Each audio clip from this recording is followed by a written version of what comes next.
নমস্কাৰ মই জয় জয়তে শ্ৰীমন্ত ফাউণ্ডেশ্যন অসম এই অনুষ্ঠানটিলৈ মই মোৰ হিয়া ভৰা ভক্তি শ্ৰদ্ধা নিবেদন কৰিছোঁ যে তেখেতসকলে শেহতীয়াকৈ ভাওনা সংস্কৃতিৰ ওপৰত এটি আলোচনা চক্ৰৰ আয়োজন কৰিছে আমগুৰি অঞ্চলৰ বিশিষ্ট ব্যক্তিসকলৰ সহযোগত এই কথাটোৱে যথেষ্ট মোক আনন্দিত কৰিছে। আজি কিছুদিনৰ পৰা আমি দেখি আহিছোঁ যে ভাওনা সংস্কৃতিৰ ওপৰত ছ'চিয়েল মিডিয়াত হওক বাতৰি কাগজত হওক বিভিন্ন প্ৰকাৰৰ কিছুমান সমালোচনামূলক বক্তব্য উত্থাপন হৈ আহিছে যে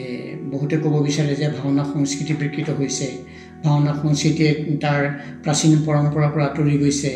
ভাওনা সংস্কৃতিৰ মূল যিটো দৰ্শন ভক্তি সেই ভক্তিৰ পৰা যি বিচ্যুত হৈছে বা বিতাড়িত হৈছে। মই ভাবোঁ যে ভাওনা সংস্কৃতি এটা মহাপুৰুষ শ্ৰীমন্ত শংকৰদেৱ গুৰুজনে সৃষ্টি কৰা এটা অমূল্য নাট সম্ভাৰ। আমি এটা কথা সদায় মনত ৰাখিব লাগিব,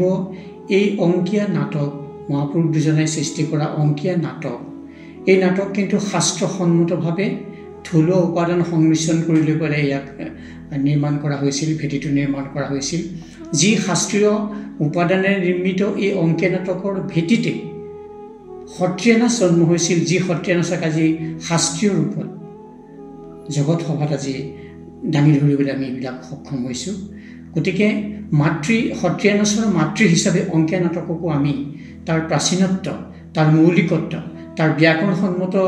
অৱধাৰণা বা ইয়াৰ শাস্ত্ৰসন্মত অৱধাৰণাক আমি ৰক্ষা কৰিব পাৰিবই লাগিব, নহ'লে আমাক সময় কিন্তু দুখিব। আৰু এই অংকীয়া নাটকৰ মাজৰ পৰাই যিটো মাতৃভাষাৰ নাটক হিচাপে আজি যি উজনি অসমত বহুল প্ৰচাৰিত হৈছে, মই ভাবোঁ যে এই যিটো সমস্যা বুলি পৰিগণিত হৈছে, এই সমস্যাক আমি বিশেষ ধৰণে সমস্যা বুলি নকৈ আমি প্ৰথমতেই সেই যিসকল উদীয়মান যুৱশিল্পীয়ে এইভাগেই ভাওনা আজি জনমানসত বিস্তাৰ কৰিবলৈ উঠি পৰি লাগিছে বা যিটো যুৱ প্ৰজন্মৰ অৱক্ষয় সময়ত তেওঁলোকে ভাওনা সংস্কৃতিক আঁকোৱালি লৈছে, মই তেখেতসকললৈ মই শ্ৰদ্ধা নিবেদন কৰিছোঁ। আৰু মই ভাবোঁ য'ত ত্ৰুটি বিচ্যুতি যিখিনিত হৈছে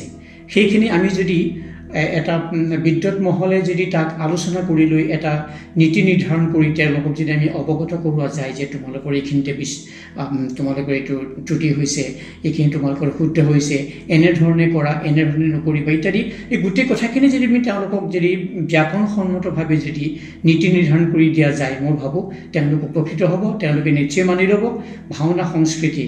অংকীয়া নাটকৰ সমান্তৰালকৈ মাতৃভাষাৰ ভাওনা উজনি অসমত এই এটা পৰম্পৰা প্ৰবাহী এটি ধাৰা হিচাপে পৰিগণিত হ'ব। মই ভাবোঁ আমি বেছি নিৰাশ নহৈ এটা উৎসাহ প্ৰণোদিতভাৱে আমি সেই দিনটিলৈ 29 ডিচেম্বৰ দিনটোলৈ আমি মানে বাট চাইছোঁ যে সেই দিনটোতেই শ্ৰীমন্ত ফাউণ্ডেশ্যন তথা আমগুৰি অঞ্চলৰ সেই বিদ্যুৎ মহলৰ সহযোগত আমি এটা সুনিৰ্দিষ্ট পথ নিৰ্ধাৰণ কৰিবলৈ সমৰ্থ হ'ম। পুনৰবাৰ মোৰ শ্ৰীমন্ত শংকৰদেৱ ফাউণ্ডেশ্যনক সেৱা নিবেদন কৰি বক্তব্য সামৰিছোঁ। নমস্কাৰ।